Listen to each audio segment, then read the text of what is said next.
Madame, Monsieur, bonjour et bienvenue à ce nouveau forum consacré une fois encore à l'actualité politique au Togo. Alors qu'ils étaient très attendus sur la question des réformes classées urgence absolue, les députés togolais vont plutôt, on va dire, en pas de sénateur. S'agit-il de prudence ou de dilettance? On va en parler avec deux invités et surtout en termes de méthode et de résultats. Qu'est-ce qui a changé dans la nouvelle législature? Pour en parler, nous avons avec nous l'honorable Djeri Tama. Monsieur Tama, bonjour. Bonjour. Député donc à l'Assemblée nationale du Togo. Vous êtes le président du Nouvel Engagement togolais. Vous dirigez d'ailleurs un groupe parlementaire. Oui, bien sûr. C'est avec beaucoup de plaisir d'ailleurs que je suis avec vous aujourd'hui sur ce plateau. Avec vous, Gaëtan Do Aoumezounou. Bonjour, monsieur Aoumezounou. Bonjour, monsieur Boucor. C'est un plaisir de vous revoir sur ce plateau. Vous êtes député de l'Union des forces de changement. Vous êtes la première force de l'opposition au Parlement togolais. En effet, l'UFC est le chef de file de l'opposition aujourd'hui à partir de cette législature, en fait. Chef de file de l'opposition avec 6-7 députés.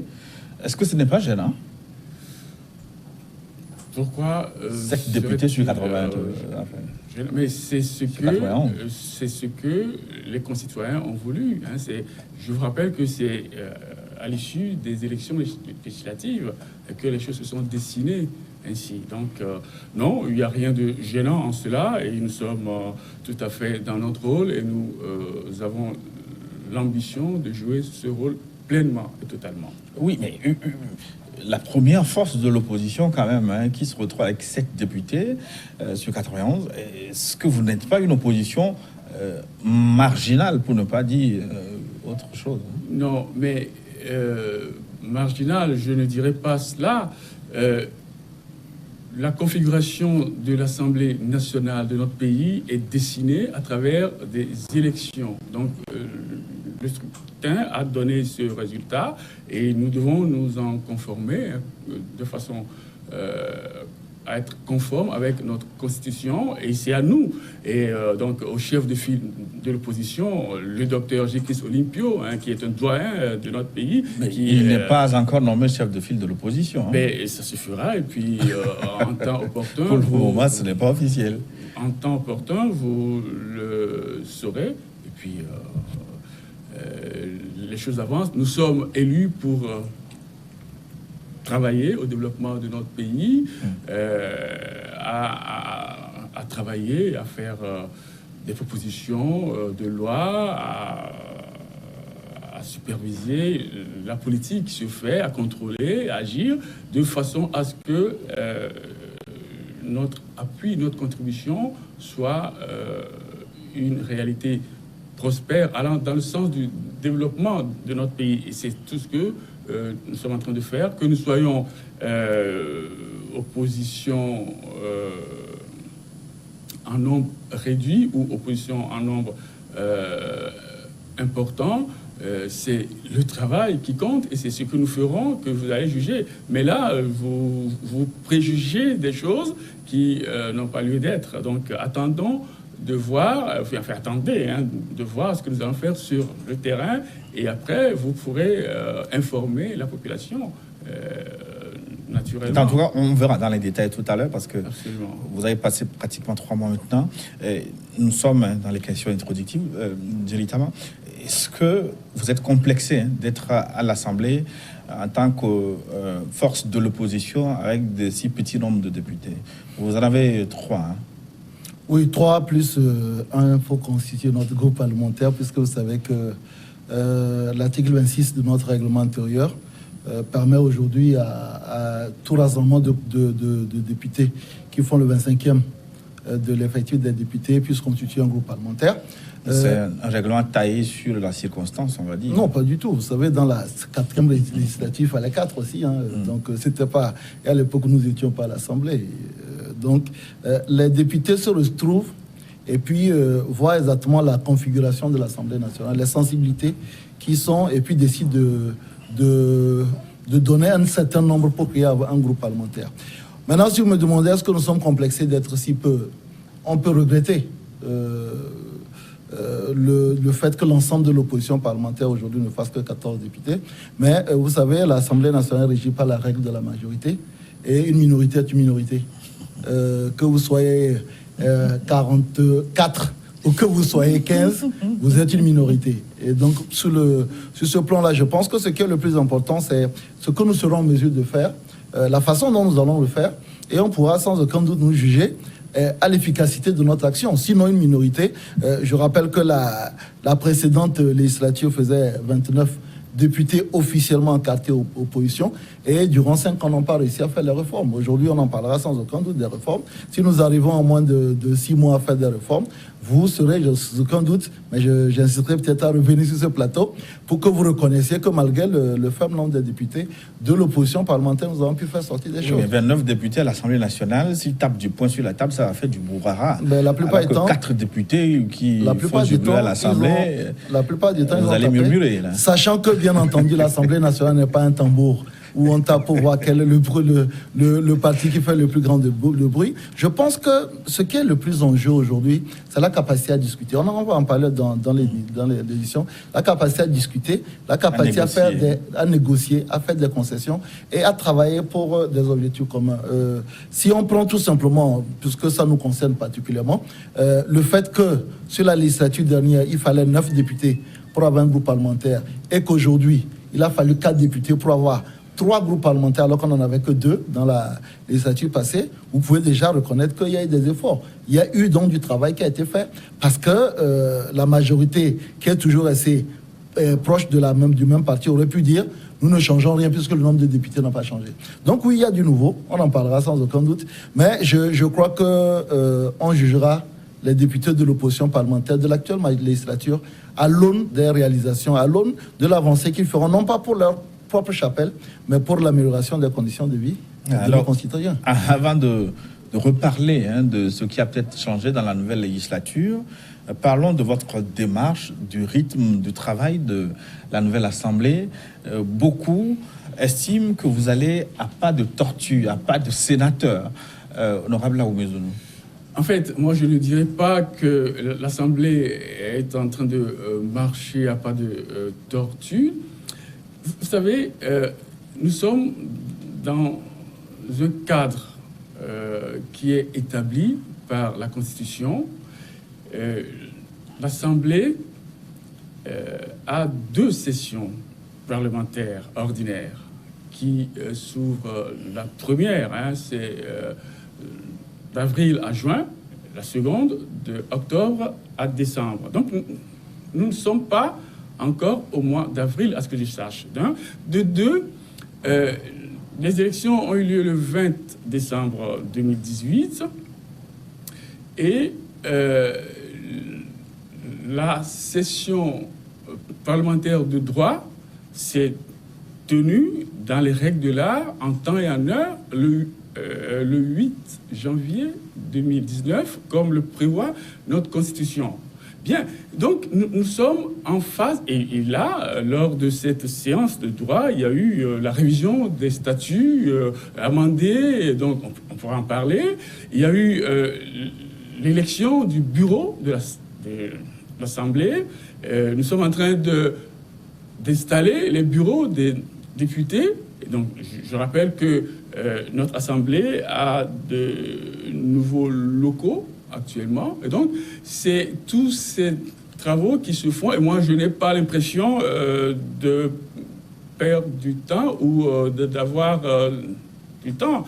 Parce que nous travaillons à préparer la rentrée parlementaire qui aura lieu le 2 avril, donc mardi prochain. Donc, quand vous dites que nous ne faisons pas vite, nous sommes simplement dans les règles de l'art pour nous permettre de nous organiser pour, au moment opportun, au moment venu, au moment prévu par la loi, nous puissions démarrer et bien travailler. Donc, c'est votre observation qui n'est pas la mienne, qui n'est pas celle des députés non plus, mais c'est parce que ceux qui ne sont pas dedans peuvent dire ce qui ne connaissent pas, et c'est le cas malheureusement. Et donc nous qui sommes à l'intérieur et qui faisons le travail, nous vous disons que nous ne marchons pas à pas de tortue, mais nous,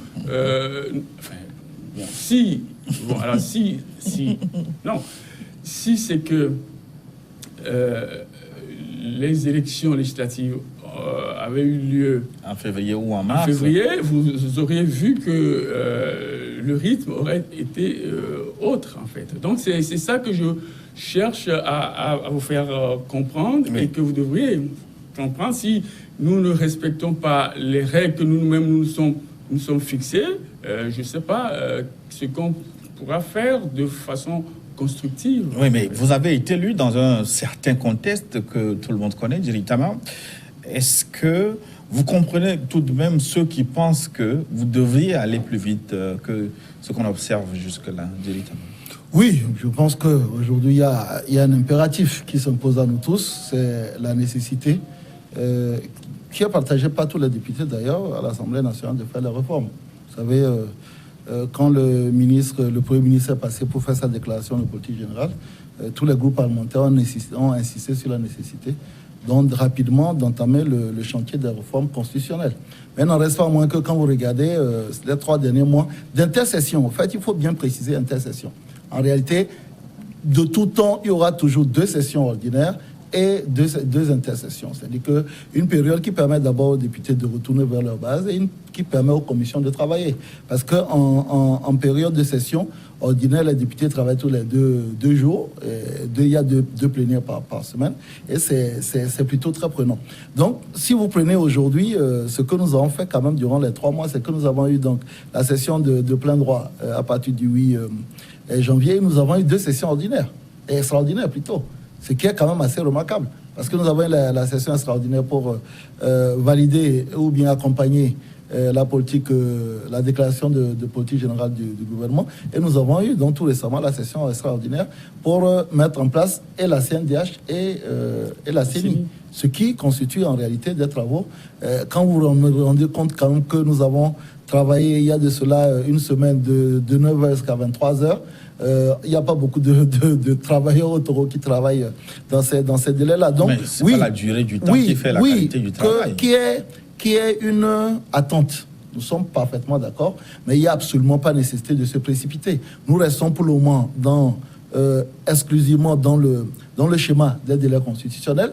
Et en réalité, si les élections avaient eu lieu au bon moment, c'est-à-dire autour de juillet-août plutôt, en 2018, vous aurez vu que l'Assemblée aurait pris le temps qu'il faut, parce qu'il y a l'intercession et il y a la session ordinaire.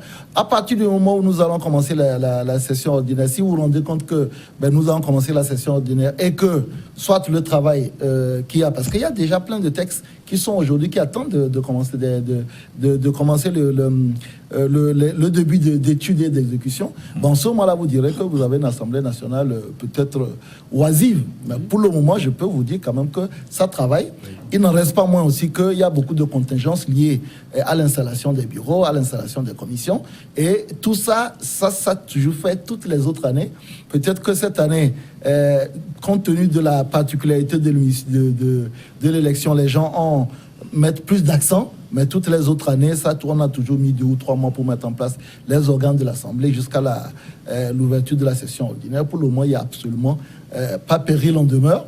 Il y a eu 2 sessions extraordinaires, une session de plein droit. En 3 mois, je ne veux pas dire que c'est le travail le plus prenant en ce qui concerne nos concitoyens qui nous écoutent, parce qu'ils veulent que les choses aillent vite, mais il ne faut pas non plus céder à la précipitation. Il faut prendre les choses, le temps de bien faire. Et je peux vous dire qu'aujourd'hui, au niveau de toutes les chapelles, il y a énormément de discussions qui sont en train de se mettre en place, de façon à ce que les débats après à l'Assemblée nationale ne traînent pas en longueur et qu'on puisse aller rapidement, tant pour les questions de révision constitutionnelle que pour tous les autres sujets qui concernent le bien-être de nos populations. Allons un peu au fond du débat maintenant. Je reste avec vous, Jerry Tama. Vous avez siégé quelques fois, vous venez de le rappeler. Quand vous vous voyez dans la salle, il y a certainement beaucoup de bleus, hein, entre guillemets, beaucoup qui font leur premier pas en politique. Oui, d'accord. Pas pour dire bleu uni. Okay. Mais quand vous voyez les physionomies, vous voyez l'allure des débats, est-ce que c'est une assemblée riche? Non, pour le moment, il n'y a pas encore de débat. Il faut dire la vérité. Vous avez discuté sur pour le moment, non. Sujets, Ce que je veux dire, c'est que les débats qui sont éminemment politiques, en dehors peut-être des commentaires qui ont eu lieu sur la déclaration de politique générale du Premier ministre, où les commentaires ont été assez percutants, parfois même très piquants. On peut dire qu'il n'y a pas encore de vrais débats qui vont donner lieu à des foires d'empoigne, comme on peut s'attendre dans une assemblée régulière. Pour le moment, comme je l'ai dit, en dehors pour mettre en place la CENI et la CNDH, je dois saluer, et peut-être on en parlera tout à l'heure, l'espèce quand même de discussion, de couloir qui a existé, qui a permis en réalité qu'on n'assiste pas à ce qu'on a l'habitude d'assister ordinairement, où on a des sorties intempestives de l'hémicycle parce que X et Y n'est pas d'accord. On a réussi quand même, et en amont et le jour même du scrutin, à harmoniser les positions pour faire en sorte que quand vous prenez les voix recueillies par l'ensemble des candidats, ce sont des voix, on va dire, comme à des scrutins staliniens. C'est-à-dire qu'il y a eu plutôt une harmonisation des positions pour éviter des foires d'empoigne. C'est ce que je dis. Donc aujourd'hui, il y a de la qualité. Ceux qui sont aujourd'hui à l'Assemblée nationale, ils ne viennent pas ex nihilo. Vous les connaissez.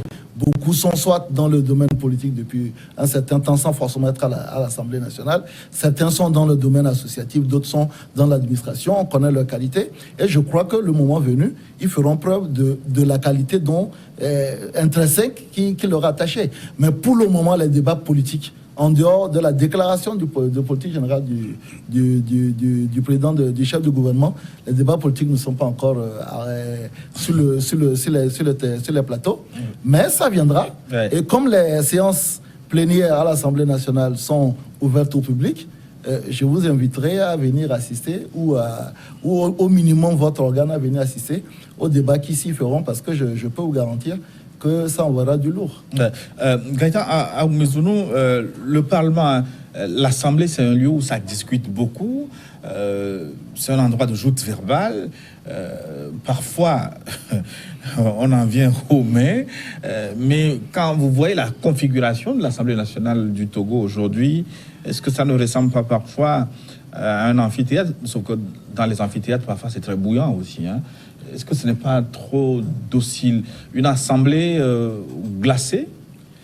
Bien, je pense que les concitoyens ont envoyé des représentants qu'ils ont jugés capables de les représenter à l'Assemblée nationale. Donc, il ne faut pas minimiser cet aspect-là, hein.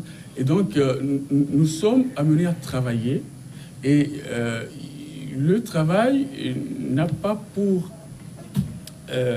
activité la boxe à l'Assemblée, hein, comme vous dites. Hein. Donc mais quand c'est chaud, c'est intéressant, non?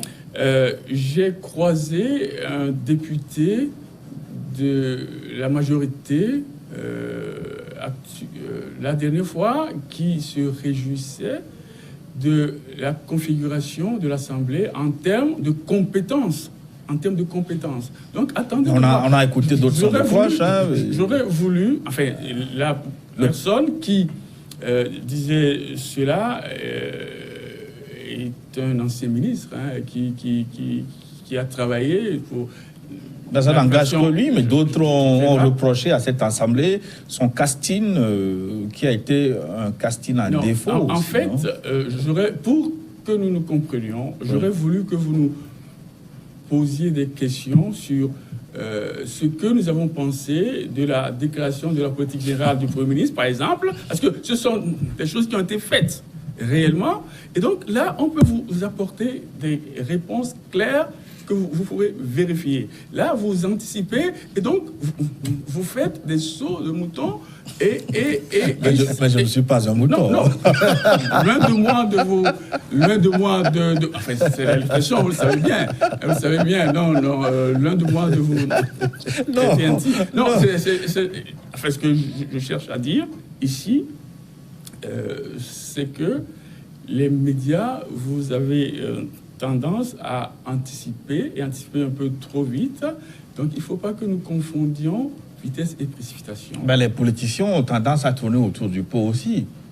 Non, autour du pot, je ne le crois pas. Nous sommes à l'Assemblée où nous posons nos marques. Vous avez dit, il y a beaucoup de nouveaux parlementaires au Togo. Donc, nous sommes en train de prendre nos marques. Nous les avons maintenant possédées et nous attendons la rentrée pour pouvoir agir sur tous les sujets, toutes les questions et les dossiers brûlants et les dossiers moins brûlants. Mais justement, sur ces dossiers brûlants, oui. avec beaucoup de députés qui font leur premier pas, dans une enceinte nouvelle, dans un contexte politique très complexe, est-ce que vous êtes outillés pour affronter justement ces difficultés? Comme je le disais, les Togolais ont envoyé des compétences à l'Assemblée. Donc, ça veut dire quoi? Les députés ne sont pas sortis de nulle part. Ils avaient une activité, une réalité, et donc une popularité même. Donc, ils savent ce dont le peuple a besoin. Ils savent quels sont les outils, ils savent les moyens.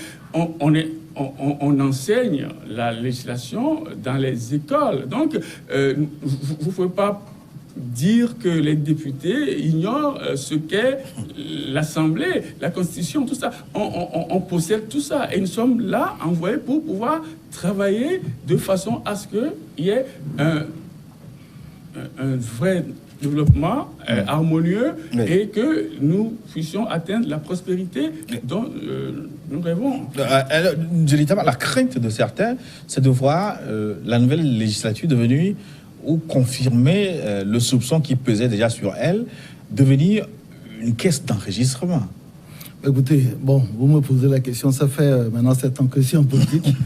Nous avons fait les élections législatives en 2013, nous avons fait les élections présidentielles en 2015. Nous avons toujours eu un discours qui est critique, et souvent même très critique vis-à-vis de l'action gouvernementale. Nous continuons à penser que si notre pays est dans cette situation, la responsabilité entière en incombe à ceux qui ont la direction de ce pays depuis des décennies. Cela ne change pas. Et que ce soit lors des élections législatives de 2013, lors des élections présidentielles de 2015 ou lors des élections législatives de 2018, nous avons eu à cœur de présenter des éléments de projets que nous souhaitons aujourd'hui pouvoir conduire au niveau de l'Assemblée nationale. Nous avons toujours fait preuve d'une indépendance permanente, qui fait qu'aujourd'hui, je pense que si vous regardez juste derrière nous, vous pouvez, en ce qui nous concerne, parce que nous ne parlons qu'en notre nom, dire quand même qu'il y a une cohérence dans ce que nous faisons depuis. Donc, avoir une assemblée mouton, il me paraît que... Donc, finalement, le mouton m'a quitté pour se retrouver à l'Assemblée.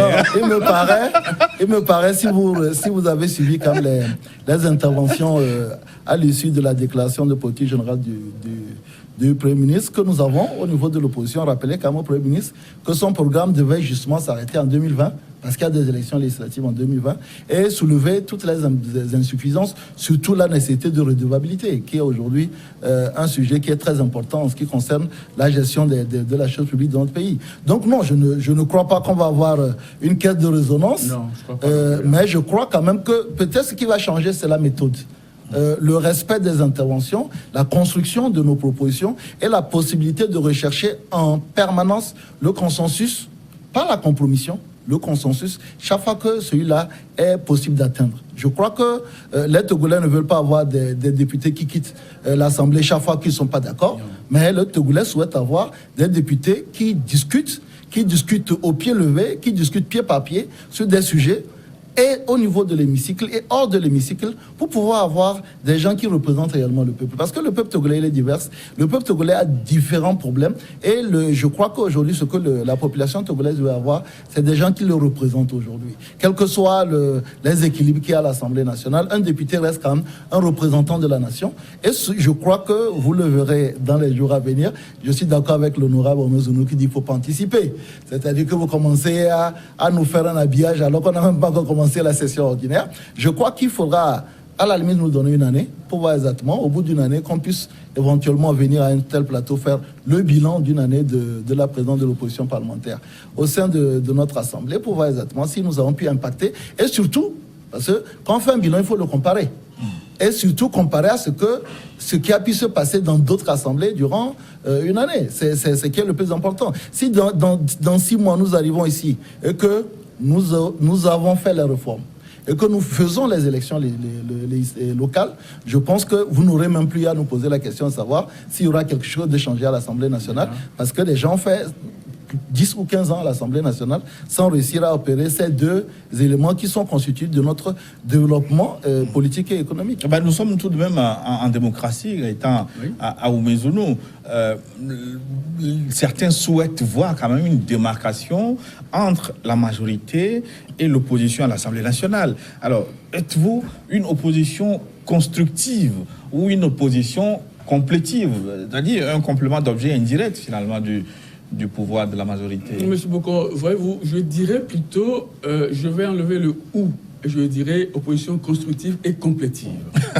Oui, parce que, comme disait l'honorable Djerry Tama à l'instant, c'est que nous voulons travailler avec la tête, nos têtes, se frotter les méninges pour faire jaillir la lumière, pour éclairer tout le monde.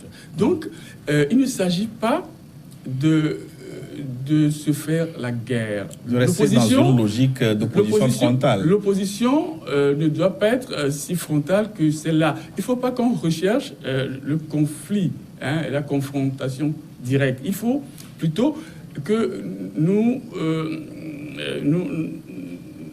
développions au Togo la notion de l'opposition. On pourrait dire que l'opposition, c'est la complémentarité, parce que le parti ou la majorité qui gouverne peut ne pas tout voir. Mais si nous sommes des citoyens, nous voulons du bien pour notre pays, nous avons d'autres aspects à proposer, mais faisons-le. Pourquoi attendre que les choses se gâchent avant de dire, voilà, nous savons, nous pouvons, tout ça. Alors que vous apportez un détail de poids, parce que là, vous êtes en train de changer de paradigme.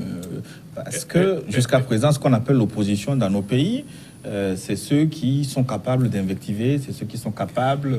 Mais on peut invectiver dans la discussion, dans l'analyse respectueuse des choses, des personnes, et puis de faire en sorte que... moi, je ne veux pas dire qu'un opposant, c'est un ennemi de l'autre, quoi. Je ne veux pas le penser. Un opposant, c'est celui qui n'a pas les rênes du pouvoir, mais qui veut contribuer à la réussite de son pays. Mais est-ce qu'un opposant est un agent docile, véritablement? Non, enfin, un opposant ne peut pas être docile puisqu'il a des choses à revendiquer, à faire valoir, et de ce fait, agit pour que son point de vue soit pris en compte. Et donc, c'est ça, le consensus, le dialogue, le débat, pour que, vous savez, chaque député élu, quelle que soit sa sensibilité politique, a un objectif. L'objectif porté par son parti, porté par sa conviction, porté par ses électeurs. Et donc, dans la discussion, nous allons faire valoir les points de vue, et c'est le point de vue ou l'ensemble des points de vue qui vont permettre à ce que nos concitoyens, notre pays puisse aller de l'avant, qui sera pris en compte, qui sera voté. Donc c'est dans cet état d'esprit-là que nous inscrivons, en tout cas, à l'Union des forces de changement. Et je vois bien le groupe parlementaire net PDDP qui est très ouvert aussi. Donc il y a des échanges qui se font, et c'est comme ça que nous allons donner une empreinte, un modèle de faire, de savoir-faire, un modèle de démocratie qui réussira, qui va réussir. Donc il ne s'agit pas de se faire la guerre. Donc opposition constructive et complétive, oui. Et opposition molle aussi Non. Est-ce que ce n'est pas ça le danger? Non. Au fait, moi, je vais peut-être me démarquer légèrement de la position de l'honorable Amezounou. L'opposition s'oppose. Notre boulot, en tant qu'opposition, c'est de chercher la petite bête de ce que le gouvernement fait, qui n'est pas bien, pour faire en sorte que... La petite bête ou la petite insuffisance? Non, la petite, bon, c'est une expression, la petite bête. Pour faire en sorte que le peuple se rende compte qu'on se bat pour lui et que lors des consultations prochaines, qu'elles soient présidentielles ou qu'elles soient législatives, que l'opposition nous donne une majorité. Vous avez commencé l'émission en disant est-ce que ça ne nous gêne pas d'être si faible en termes numériques? Oui, bien sûr que ça peut nous gêner. Et donc, notre boulot, c'est de faire en sorte que les populations se rendent compte qu'on est de son côté. Mais en y respectant, bien entendu, les formes. C'est pour ça que je parle, je dis à notre niveau, la différence fondamentale, c'est la méthode. Oui, donc c'est le changement important que vous voulez apporter. Voilà, c'est-à-dire que la méthode va être... de discours... La méthode va être différente. Ouais. On ne fera pas de chaises vides, ça c'est clair, parce que ça n'a absolument jamais rien apporté. Quels que soient les cas? Quels que soient les cas. On ne fera pas de chaises vides. Il n'y a pas de politique de chaises vides. En tout cas, ça n'a pas de sens. Si quelqu'un peut me donner un résultat que la politique de chaises vides n'ait jamais apporté à l'Assemblée nationale... Est-ce que ce n'est pas un moyen de pression? Non, ça n'a jamais été un moyen de pression. C'est un moyen de dépression, c'est une fuite de responsabilité. Donc ça ne sert à rien. Donc, pas de politique de chaises vides. Nous savons aujourd'hui, par rapport au nombre et par rapport à la règle élémentaire de la majorité, que sur beaucoup de sujets, il faut composer. Mais il n'en reste pas moins que notre objectif, c'est de s'opposer. Notre objectif, c'est de regarder chaque fois, quand il y a un projet du gouvernement, quand il y a une initiative du gouvernement, de retrouver ces insuffisances, de les présenter. Ça peut être au travers des médias, comme nous sommes en train de le faire. Ça va être probablement au niveau des commissions, ça va être au niveau des plénières, et faire en sorte que le peuple se rende compte qu'il y a une opposition constructive, qui se bat pour elle, et que lors des élections, consultations électorales prochaines, qu'on se dit, mais finalement, si cela était au pouvoir, ce serait mieux. Parce que notre objectif, c'est de venir au pouvoir. Mais est-ce que vous serez compris? Parce que jusqu'alors, ce n'est pas ce qu'on appelle l'opposition dans nos pays. Mais le problème, c'est que si vous décidez de faire quelque chose en ayant peur que ça ne marche pas, vous ne ferez rien.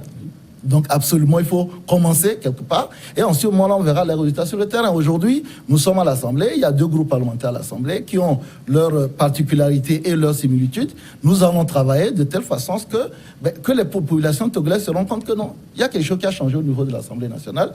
Il y a des décisions qui sont importantes pour l'intérêt supérieur de la nation et qui sont prises ensemble pour aller vite. Et il y a des décisions aussi sur lesquelles nous faisons de la résistance. Et par l'entremise de nos propositions objectives, consensuelles, qui avancent, que peut-être même la majorité fait marche arrière. C'est le travail que nous essaierons de faire à l'Assemblée. Nous n'allons pas commencer par anticiper en disant que ça n'a pas marché parce que nous sommes 14 ou nous sommes moins nombreux. Parce que je crois qu'il y a beaucoup d'assemblées dans lesquelles il y a des minorités qui font avancer les choses. Aujourd'hui, si vous faites des propositions qui vont dans l'intérêt des populations togolaises, je ne vois pas un seul député qui s'y opposera.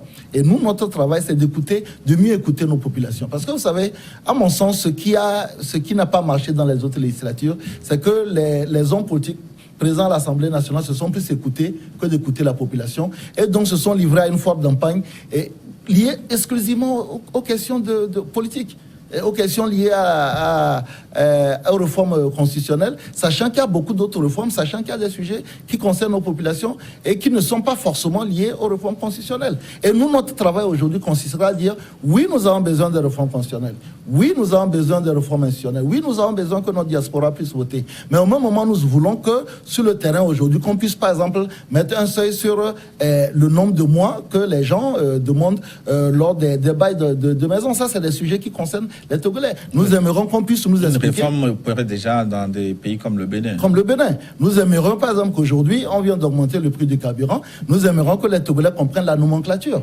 du litre d'essence. Non pas parce que nous contestons, mais c'est que les gens ont besoin de transparence. Et nous aimerions que la lutte contre la corruption et les enrichissements illicites devienne une réalité. Et ça, c'est des sujets, à mon sens, si on pouvait faire un sondage, on se rendrait compte que les sujets qui ont semblé être au cœur du débat parlementaire lors de la législature passée ne sont peut-être pas les sujets les plus importants à l'endroit des Togolais. Donc, on verra. Il faut pas vendre la peau de l'ours avant de la va tuer. Donnons le temps de l'exercice et puis on verra exactement ce que ça donnera. Du mouton, nous sommes allés à l'ours. Pas l'ours non plus. On ne va pas vous tuer non plus. Honorable Aoumé-Zulu, on va aller à des cas concrets. Vous avez eu assiégé pour le renouvellement des membres de la Commission électorale nationale indépendante. Ça a été fait. Vous avez choisi également les membres de la Commission nationale des droits de l'homme. Est-ce que les méthodes nouvelles auxquelles vous faites allusion, auxquelles vous êtes attachés désormais, ont été expérimentées au cours de ces élections? Qu'est-ce que ça a donné? Bon, l'article 12 du Code électoral prévoit la constitution de la CENI, donc la Commission nationale électorale indépendante, selon un format précis. 5 membres élus par la majorité, 5 membres nommés, par l'opposition parlementaire, 3 membres élus par 3 membres de l'opposition extra-parlementaire élus et 3 membres de l'assistance civile élus. Et un membre de l'administration par l'administration. Donc, c'est sur cette base-là que nous sommes partis et que les dossiers de candidature sont déposés comme dans les règles de l'art, et ça s'est fait et on a voté. Maintenant, c'est à chaque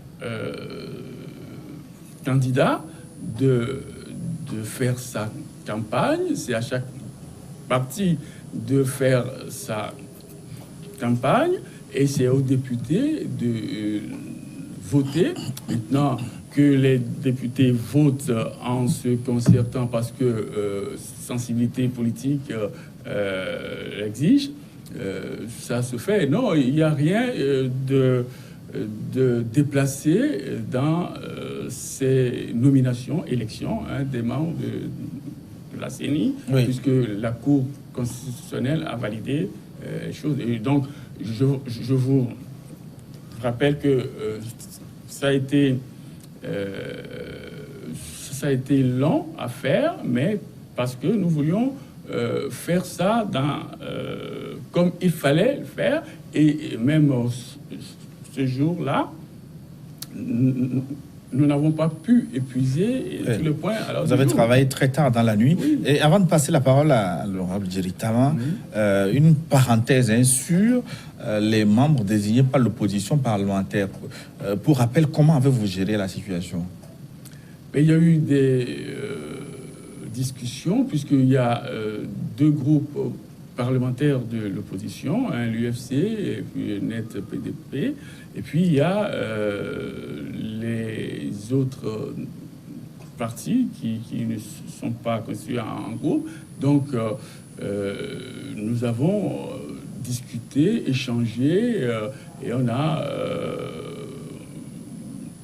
travaillé par rapport aux dossiers, aux différents dossiers de candidature qui pouvaient être déposés ou qui ont été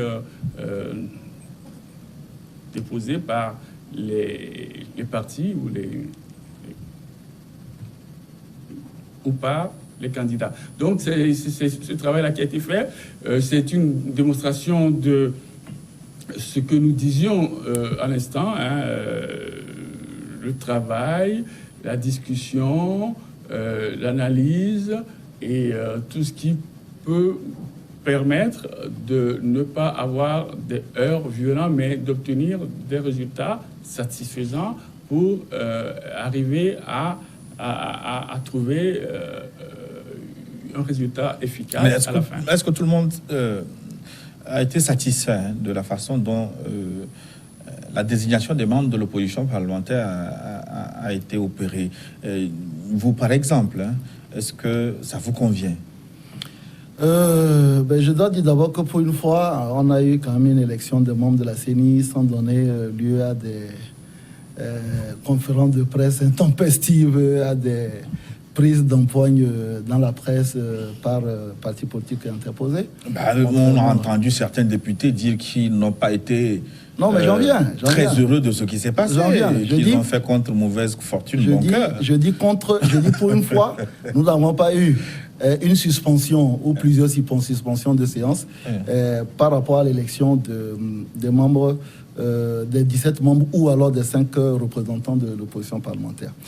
Je suis d'accord avec vous et je le reconnais que quand on a 5 formations politiques au niveau de l'opposition parlementaire, quand vous avez des places à se répartir suivant des critères qui peuvent ne pas satisfaire tout le monde, il peut y avoir des personnes qui ne sont pas entièrement satisfaites. Je vous mentirais si je vous dis que je n'ai pas eu des commentaires parfois même scatologiques par médias interposés sur les choses qui se sont passées au niveau de l'Assemblée. Mais ce que je dois retenir, c'est que nous avons élu 17 membres acceptés par acclamation par l'ensemble des 90 députés qui étaient là, et que c'est la preuve en réalité de la maturité de la nouvelle Assemblée.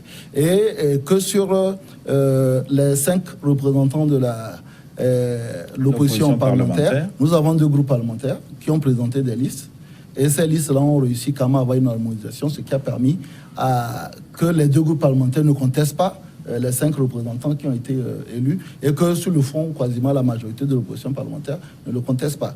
Nous avons, mais je voudrais peut-être faire une petite précision, c'est 3 représentants des partis extra-parlementaires, pas de l'opposition extra-parlementaire. Nous avons 3 représentants de l'opposition extra-parlementaire. Il y a une liste de 10 candidats qui ont déposé qui ont fait des actes de candidature. Il y a eu là aussi, et avec les partis de l'opposition parlementaire et avec la majorité au pouvoir, une discussion qui a permis de mettre en place 3 représentants, dont 2 issus de l'ancien C14, ce qui est quand même une nouveauté, et il faut aussi le reconnaître, c'est-à-dire qu'une maturité, une ouverture d'esprit de ceux qui aujourd'hui sont à l'Assemblée. Je parle de l'IFC, je parle du NET, je parle du PDP, je parle même du NIR, qui ont été considérés comme des mal élus ou bien des non élus, qui ont reçu quand même beaucoup de qualificatifs pas très glorieux, mais qui aujourd'hui, quand il a été question de penser à l'inclusivité de la CENI, ont fait fi des rancœurs qui pouvaient exister et ont permis à toutes les formations politiques qui en ont fait la demande d'être représentées. Il est évident qu'on ne pouvait pas choisir les 10 parce qu'il n'y a que 3 places qui étaient possibles. Et aussi, quand on prenait aujourd'hui au niveau de la société civile, il y a une représentativité qui tient compte des compétences et aussi des diversités des positions. Donc aujourd'hui, nous avons mis en place, par le dialogue, par la discussion, par la concertation, une CENI qui reflète en réalité la classe politique et la société civile togolaise. Donc je crois que c'est quelque chose de bien. Oui, mais il n'en reste pas moins que vous aurez toujours des personnes qui ne seront pas satisfaites. C'est normal. Oui, est-ce que vous avez été satisfait? Parce que nous avons écouté certains dire qu'ils n'ont pas franchement apprécié la façon dont les choses se sont passées. Écoutez, ils ont eu l'impression d'avoir été, entre guillemets, violés. Non, vous savez, si nous ne sommes pas satisfaits de la façon dont ça s'est fait, hypothèse numéro 1, c'est que nous l'avons validé puisque nous avons acclamé, le groupe parlementaire a validé l'élection des 17 membres. Et si nous avions un souci particulier, nous le ferons savoir. Ce qui n'est pas le cas. Nous pensons que la proposition du groupe parlementaire NET-PDP a été reconduite par l'ensemble de la plénière, c'est une bonne chose. Et je crois que c'est dans nous parlions tout à l'heure du climat de confiance qui est important. Je pense que c'est dans ce climat de confiance. Et vous nous disiez tout à l'heure si nous serons une assemblée plutôt incolore. Ben oui, il y aura des sujets sur lesquels nous ne serons pas d'accord, mais nous essaierons chaque fois que nous ne serons pas d'accord de les régler au sein de l'hémicycle. C'est ce qui s'est fait et c'est ce qui a donné cette cohésion-là au niveau de l'élection, non seulement des 9 membres de la CNDH, mais des 17 membres de la CENI. Au-delà de tout, des soucis qu'ils peuvent avoir, je pense que notre responsabilité en tant que député de la 6e législature nous impose la résolution de nos crises internes au niveau de la législature. Une fois qu'on a résolu ces crises-là, on n'en parle plus. Je voudrais bien qu'on revienne sur l'élection des 2 représentants de la coalition, en tout cas des partis issus de la coalition de l'opposition ou de l'ex-coalition. Je souhaite avoir aussi votre avis sur la désagrégation de cette coalition et les passerelles possibles qui existent entre vous et cette opposition, mais surtout la question des réformes politiques. Finalement, ce sera fait quand? Mais tout ça, on va en parler au cours de la seconde partie, juste après donc cette pause pour une nouvelle édition du journal. À tout de suite.